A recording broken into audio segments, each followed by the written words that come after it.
नमस्कार दोस्तों, Shete homeo clinic के इस चैनल में आपका स्वागत है। आज का हमारा टॉपिक है सिजेरियन या नॉर्मल, सिजेरियन डिलीवरी या नॉर्मल डिलीवरी। आजकल आप नॉर्मल डिलीवरी जो होती है उससे ज़्यादा सिजेरियन डिलीवरी हो रही है, जिसे सी सेक्शन डिलीवरी कहा जाता है। कारण कारण क्या होता है?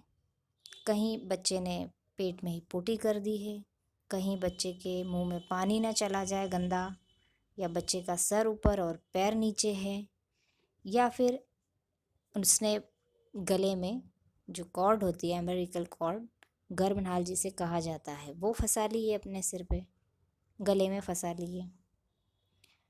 तो इस तरीके से जो कारण होते हैं जिसकी वजह से हमें कहा जाता है कि सिजेरियन करना पड़ेगी। पर क्या आप जानते हैं ये कहाँ तक सही है? हाँ, कभी कभी कुछ ऐसी कंडीशंस आ जाती है जिसकी वजह से सिजेरियन करना ज़रूरी होता है।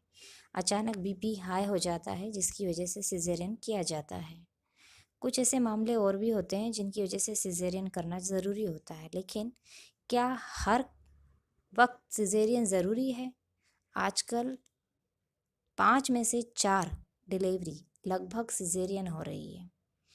आए दिन हम यही सुनते हैं कि बच्चा ऑपरेशन से हुआ है। डिलीवरी एक लंबा प्रोसेस है। लेबर पेन शुरू होने से लेकर बच्चा पैदा होने तक काफ़ी कुछ होता है। नॉर्मल डिलीवरी के अलावा अगर हम बात करें सिजेरियन की, तो ये कुछ अलग है, क्योंकि इसमें काफ़ी बड़ा ऑपरेशन होता है और ये बहुत कम समय में हो जाती है। बच्चा कई बार गर्भनाल गले में फंसा लेता है, बट ज़्यादातर मामलों में वो खुद ब खुद गले से निकल जाती है। WHO के अनुसार सिजेरियन तब करना चाहिए जब माँ और बच्चा दोनों में से किसी की भी जान को खतरा हो। लेकिन आजकल के हाल तो आप जानते हैं।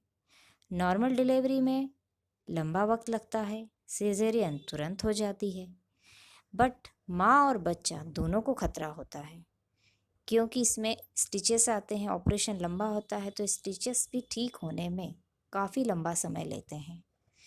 क्या आप जानते हैं नॉर्मल डिलीवरी बच्चे के लिए काफ़ी तनावपूर्ण होती है, बट ये तनाव बहुत ज़रूरी होता है। इस तनाव के कारण कुछ ऐसे हार्मोन्स निकलते हैं जो बच्चे के शरीर में ज़रूरी प्रोसेस को शुरू करते हैं, जैसे कि फेफड़ों को ठीक प्रकार से सांस लेने के लिए ठीक प्रकार से तैयार करना, क्योंकि फेफड़ों में जो एमनियोटिक फ्लूइड बचा होता है वो इजीली बाहर आ सके। बच्चा माँ से नाल के ज़रिए जुड़ा होता है। नॉर्मल डिलीवरी से बच्चा माँ के बहुत सारे बैक्टीरिया के संपर्क में आता है। ये बैक्टीरिया बच्चे की इम्यूनिटी को बढ़ाने का काम करते हैं और उसे कई बीमारियों से बचाते हैं। वैसे ज़रूरी नहीं है कि अगर सी सेक्शन किया जाए तो उससे होने वाले बच्चों की इम्यूनिटी ख़राब होगी या कम होगी। ये तो डिपेंड करता है माँ के खाने पीने पर। माँ पर डिपेंड इस तरीके से करता है कि माँ ने प्रेगनेंसी के दौरान ज़रूरी पौष्टिक आहार ले रही है या नहीं। ये सब इन्हीं बातों पर डिपेंड करता है। या आफ्टर डिलीवरी बच्चे को कितने समय माँ दूध दे रही है या नहीं। तो इसके बारे में डिटेल में हम आगे के वीडियो में बात करेंगे। बाकी अभी यहाँ हम बात करते हैं कि हम ऐसी कौन सी मेडिसिन लें, ऐसी कौन सी होम्योपैथिक मेडिसिन लें जिससे हम कम से कम सिजेरियन से बच के नॉर्मल डिलीवरी कर सकें। तो अब उस होम्योपैथिक मेडिसिन के बारे में बात कर लेते हैं।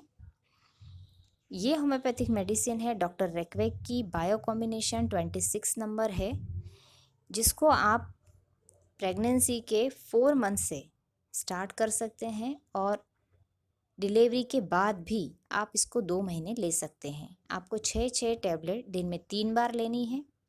उसके बाद दूसरी मेडिसिन है पल्सेटीला। इसको आपको उस समय लेना है, जैसे कि आपको अगर डिलीवरी का डेट दिया गया है, जो भी आपको डिलीवरी का डेट दिया है उसके 4-5 दिन पहले आप पल्सेटीला को 200 पोटेंसी में ले लीजिए, 2-2 बूंद। केवल एक बार लेना है, 2 बूंद आपको दिन में। 5 दिन पहले से स्टार्ट कर दीजिए, और जब बिल्कुल आपको लेबर पेन स्टार्ट हो चुके हो और आपको बिल्कुल लगे कि अब अपने को हॉस्पिटल जाना है, तब आप इसकी 1 ml वाली फुड पोटेंसी लीजिए और उसके भी 2 बूंद लेकर जाइए, तो आपको ईज़िली डिलीवरी हो जाएगी। दूसरा है कोलोफाइलम। कोलोफाइलम भी जो होती है, इसको भी आप 15 दिन पहले से दे सकते हैं, क्योंकि आपको अल्ट्रासाउंड में पता चल सकता है कि आपकी जो डिलीवरी डेट क्या है, वो आपको अल्ट्रासाउंड से पता चल जाएगी। तो इसको भी आप 30 की पोटेंसी में लीजिए और 15 दिन पहले से 2 बूंद दीजिए 2 बार, दिन में 2 बार। तो ये जो मेडिसिन्स हैं, इसको आप लेंगे तो आपकी नॉर्मल डिलीवरी लगभग तय है। आपको सिज़ेरियन से बचाया जा सकता है। और इसके अलावा आप अपना खाने पीने का ध्यान रखिए और बराबर आप मल्टीविटामिन्स लीजिए, कैल्शियम लीजिए खाने में, आयरन लीजिए। अगर आपको वीडियो अच्छा लगा हो तो इसे लाइक, शेयर, सब्सक्राइब कीजिए। Thank you.